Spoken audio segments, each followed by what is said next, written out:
Welcome to Beyond the Coverage. I'm Chris Horner. In today's edition, I want to talk about SD Worx, Demi Vollering, because her contract's up.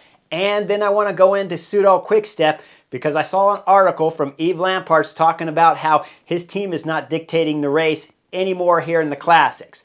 And he gives some reasons why, but I don't agree with all those. So let's go into SD Worx first, and then I'm going to jump over to, of course, Soudal Quick-Step because we have Tour of Flanders coming, and we know the Wolfpack just has not been the same in a long time.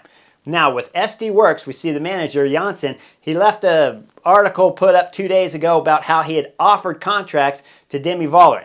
Demi Vollering won the Tour de France last year. She was something spectacular, winning all throughout the spring races. She was on fantastic form and flying.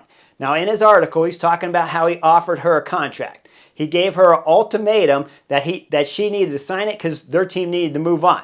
Now, I understand the reason for the ultimatum because, of course, you can't save huge pockets of money for one rider if you can get 99% of your team all set up that's solid. If you were to hold all that money, you're going to lose that. What I don't like about what Janssen says with the ultimatum is he says we offered her a good contract. What is a good contract? He also says it's crazy times right now in terms of the market value and it's going all over the place. So why don't you tell us what the good offer was and then we can decide. I hate it when someone's telling me that they bought something for a good deal. They bought their house, they bought their car, and then I say, well, what's a good deal? How much did you buy it for? And then they don't want to talk money. So they want to talk money, but they don't want to talk 100% money, just tell you what it is. When I was riding for Radio Shack and I won the Vuelta a España, Trek was going to be the new sponsor. They said they offered me a good contract. They lied. They actually put it in press saying they offered $500,000 to me after I won the Vuelta a España, which was more than half of what I was getting paid the year before. But that wasn't even true. They didn't offer $500,000. They offered me $200,000, and they told the press out there that they offered me $500,000. They lied.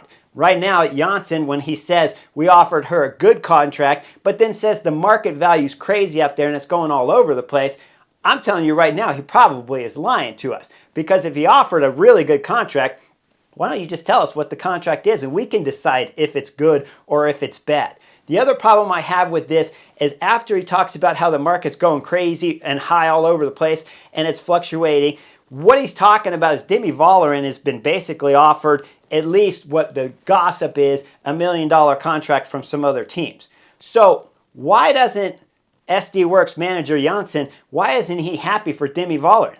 Already when you look at every woman cyclist that has raced from the beginning of time, they have been underappreciated and undervalued throughout the women's cycling history, period. There's not one woman that has been paid her real worth when we're talking about professional cycling over in the European peloton.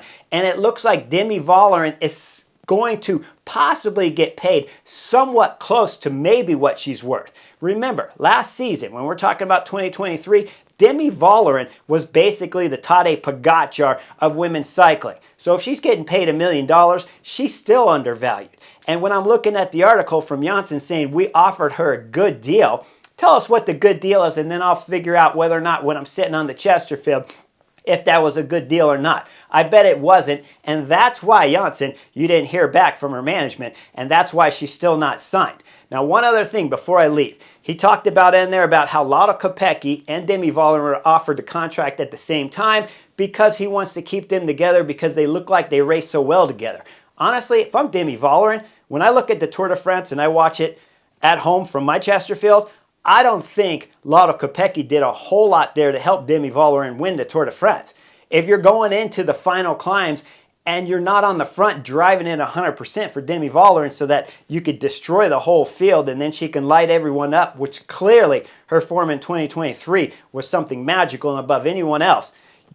Every time having Demi Vollering and Soudal Quick-Step on the same team, I think it makes it harder for Demi Vollering to win races and easier for Soudal Quick-Step to win because everyone's watching Demi Vollering. Soudal Quick-Step's not on the front for Demi Vollering. She's attacking going up the hill.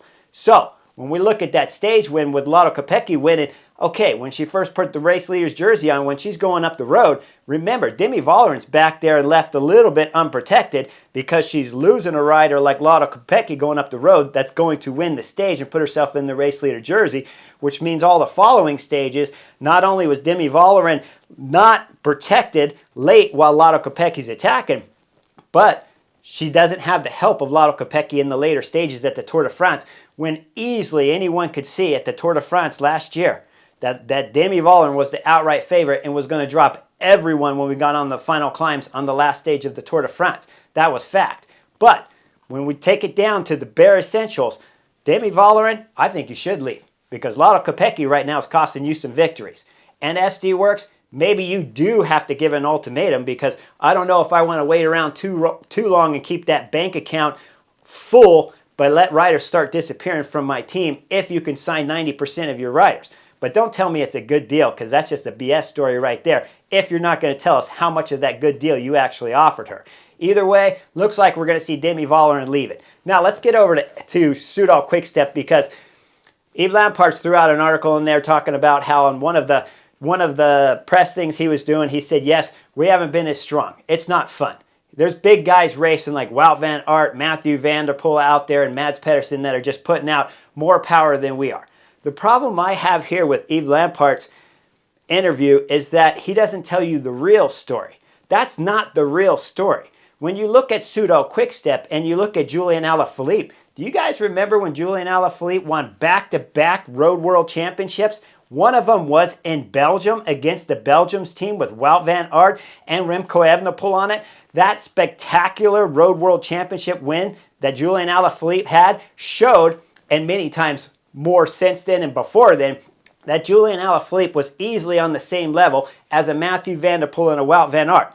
So Yves Lamparts' story here, what he's forgetting and what he's leaving out to tell you guys is that Julian Alaphilippe is not on the same kind of form that he has been. Casper Asgreen is not on the same kind of form that he's been in the past when he won Tour of Flanders. Yves Lamparts' 2024 season has no kind of results attached to it like we've seen from Yves Lamparts in the past, especially when he wore the race leader's yellow jersey at the Tour de France after the first opening prologue time trial, where he beat none other than Wout van Aert. Yes, there was some rain on the road, and I don't remember exactly which one, but I'm pretty certain Wout went before Yves Lamparts. Either way, Yves Lamparts' form and his power meter should be telling him that, wow, it's not just Wout van Aert, Mathieu van der Poel, and the Tadej Pogacars out there, along with Jonas Vingegaard, Primož Roglič. It's not just those guys going better. Our form has dropped significantly. When we look at the list for Tour of Flanders, 4 guys on their list: Julian Alaphilippe, Gianni Moscon, Yves Lamparts, Casper Asgreen, all legendary big-time riders. You only have a 7-rider team coming up for the Tour of Flanders. 4 of these guys have underperformed in the last couple seasons. So when you read the article and you read other articles talking about how Soudal Quick-Step hasn't brought on more talent onto their team, and that's why they haven't been winning. Guys, they haven't been winning because 4 guys starting this Sunday's Tour of Flanders, magnificent Tour of Flanders. 4 big salary riders, all of them are underpowered. That's why Soudal Quick-Step hasn't been winning. Now, Julian Alaphilippe has little bit of results starting to come in. He's been 9th at Milan-San Remo, which wasn't too long ago. And of course, he was in the front group at Dwars-Door-Flandern that was chasing the first group of 5 favorites. So not quite the first group, but the group of 25. We had Julian Alaphilippe in that group. He finished 26th. So he's got some form, there's no doubt about it, but he's still underpowered. He is not the 2-time Road World Championship winning form that we have seen him. And we haven't seen that for 2 years.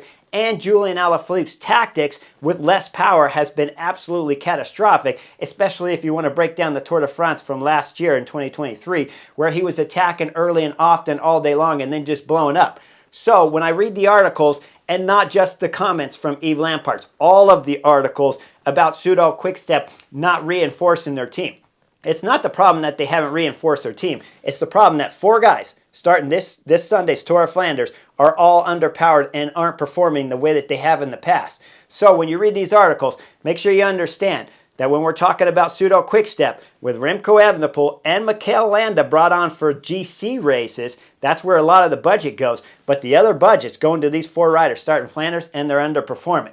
Make sure you guys like and subscribe. I'm going to cover Tour of Flanders and some of the tactics that we're going to see in Sunday's race from Mathieu van der Poel. Can Trek put it together?